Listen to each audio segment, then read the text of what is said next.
Do it. You scrolled on this video to do it.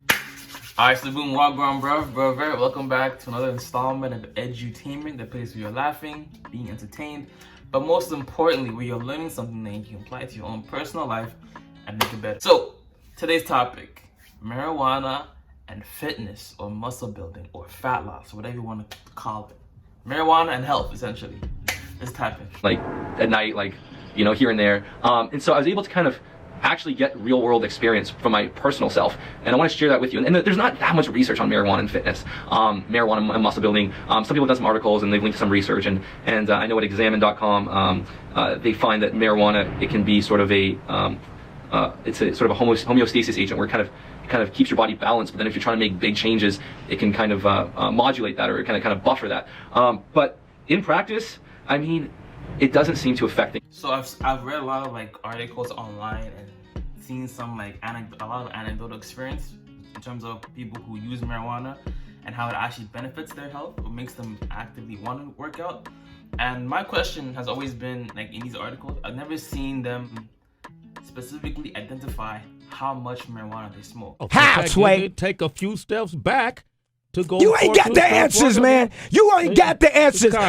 You ain't got the answers. In my humble opinion, right?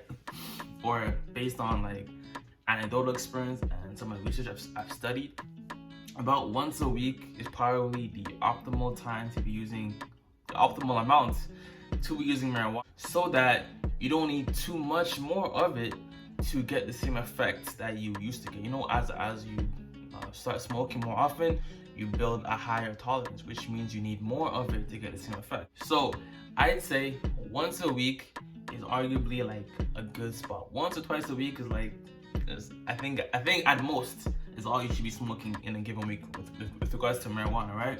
And if you have a tendency to eat more, like you go on these munchie binges, right?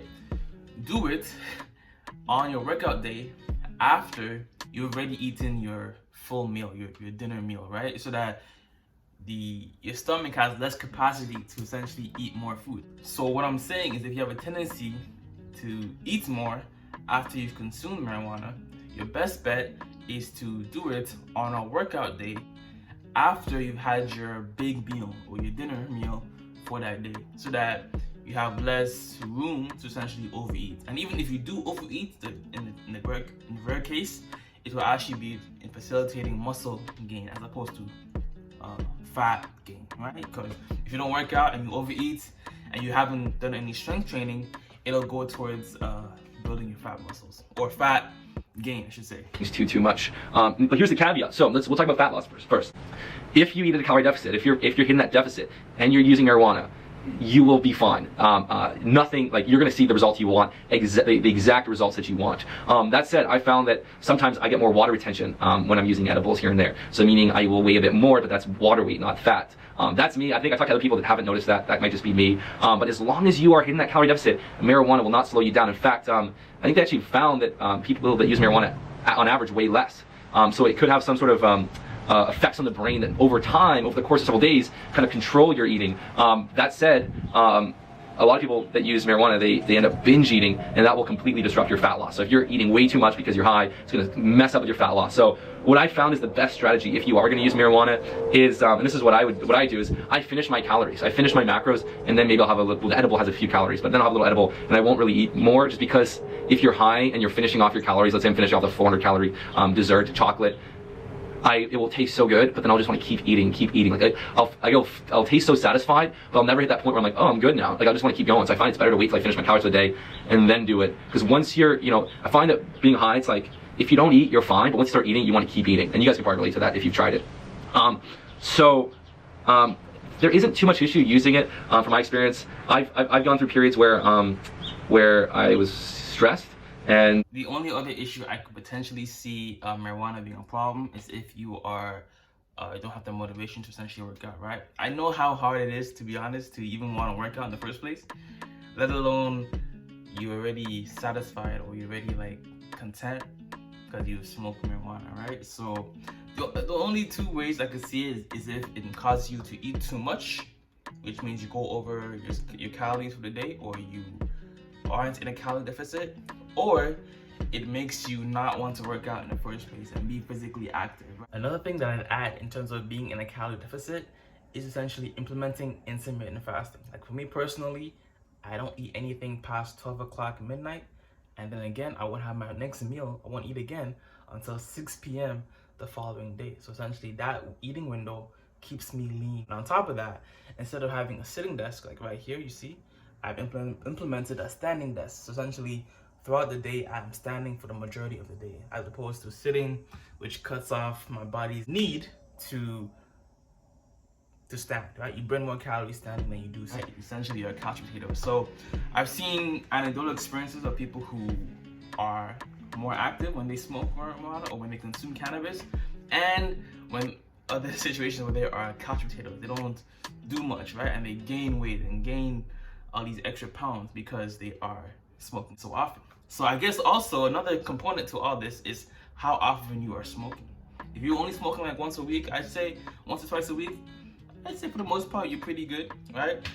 If you are working out the other days of the week and you are in a calorie deficit the other days of the week, but that's the only way I would see marijuana being a negative in your life per se, in terms of fitness.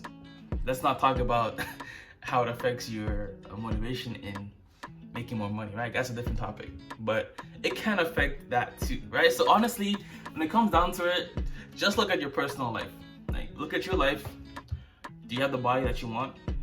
Are you making the amount of money that you want to make? If not, then it might be time to cut certain things out of your life, right?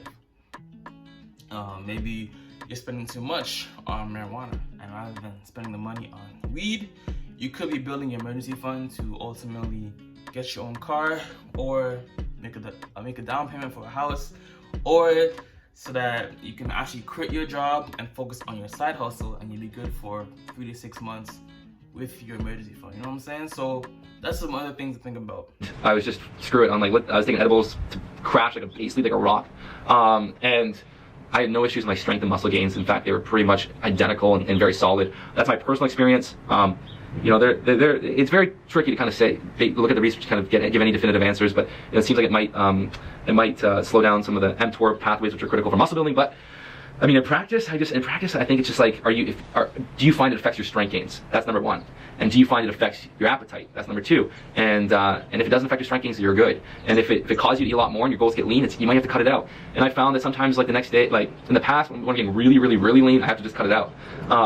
That's what I found in the past. If I want to get really lean, I'd find that it just kind of made me want to eat more, and that might be because it is sort of a homeostasis agent, where it does kind of try and keep your body balanced. So getting too lean, deviating too far from a nice healthy range, it might fight against that on some sort of level, and that kind of makes sense. So that's kind of my little spliff, pun intended, spliff. That's my little rant on marijuana. We'll have to do a follow-up on this. I just want to kind of give you more of like a anecdotal video on my experience.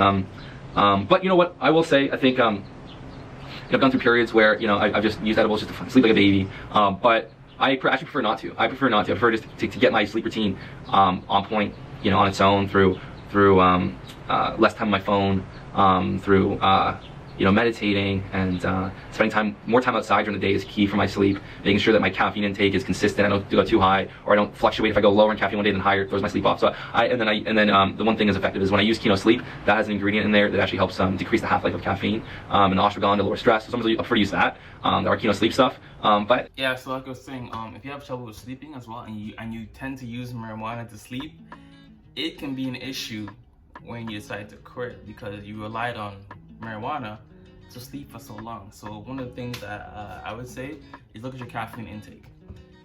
The cutoff time for caffeine should be about 2 p.m. 2 p.m. should be your last cup of coffee if you want to have a good night's sleep towards the night. And then another big component towards negatively sleeping is the blue lights that is emitted through your tablet, your phone, and the lights in your house. So essentially what you should do, what is recommended, is to have a 30-minute to an hour, I know it's kind of a big ask, but a 30-minute to an hour phone curfew before going to bed.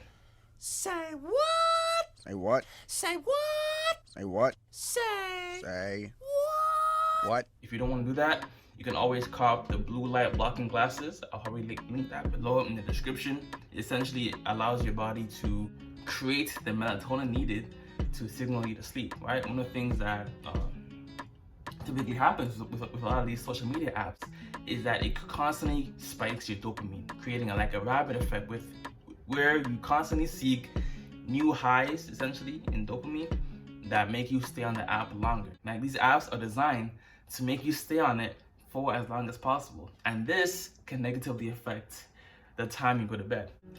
And speaking of which, the optimal time, the most bang for your buck in terms of sleeping, is between 10 p.m. and 2 a.m. If you can get to bed by like at least 12 or 1 o'clock each day, more than likely those periods of time account for like 2 extra hours of sleep compared to sleeping at 4 or sleeping at 3 p.m. Right? Or 3 a.m. I should say. So 10 to 2 p.m. ideally go to bed by 12 or 1 at the latest is your optimal time to maximize sleep. Yeah, and like I was saying, the melatonin is affected because of the fact that the blue light suppresses the production of melatonin, and as a result, your body doesn't make you feel as sleepy. So again, like, that's kind of my video. I don't think marijuana is something that's going to kill your gains at all. I think if you're able to do it and hit the gym properly, get your strength up, if you're able to stick to your calories and macros, then it's not really going to affect your physique too much. If you want to get really lean and shredded, it might be good to cut it out, just because I find that's when it can make things a little bit harder. But I mean, if you're someone where you are struggling with your sleep, you're struggling with maybe some anxiety, and so your recovery is diminished, and then you're using marijuana to get more sleep, to get more relaxation, then that can be something that might actually help you. But that's just kind of my video on this. In Canada right now, marijuana is legal. So essentially, there's a couple major things to think about, right? One is, do you have the motivation to actually work out? Like, are you more active or less active once you smoked, right? Number 2, how often do you smoke marijuana? Recommended dosage, I would say recreationally anyways, is 1 to 2 times a week, maximum, right? And ideally, if you are someone who tends to eat more after smoking, do it on a workout day after you already had your dinner or your main meal for the day, right?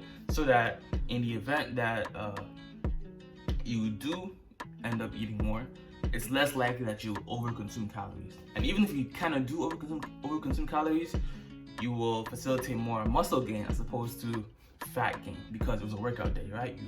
You are building certain muscles, right?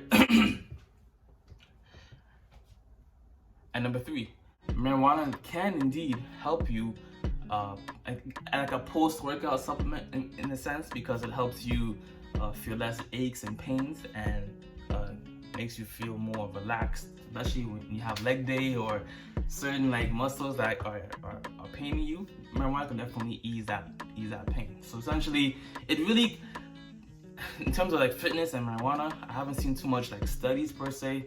A lot of it has been like anecdotal type of studies or anecdotal type of experience. So essentially, look at your life. Are you happy with the body that you currently have? Are you constantly going to the gym on a regular basis? And has it helped you or made you more active, or is it making you less active and making you a couch potato? So a lot of it is really just your personal experience, right? I think a lot of things in life are, is this thing working for me? Yes or no? Like for me personally, I've smoked marijuana a little bit here in the past, but the biggest thing that affected me was like watching porn, like NoFap, stuff like that, right? My motivation, constantly beating off your meat, constantly ejaculating, made you lazy, made you like content with life. Like, I really smashed all the beautiful girls in the world. Every girl wants me, but then after you nut, it's like, what the fuck?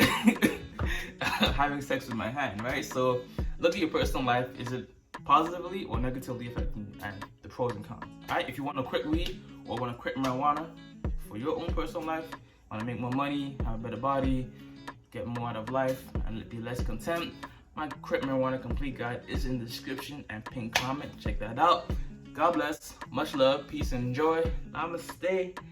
Always remember, if it doesn't feed you, don't water it, and too much of any good thing is good for nothing. Alright, keep that same energy. Deuces. Feel asleep through the day and awake when that moonlight hits. I know you stay up looking at your life and you didn't think it'd end like this. I know you stay awake trying to make the mistakes that you made feel right. I know you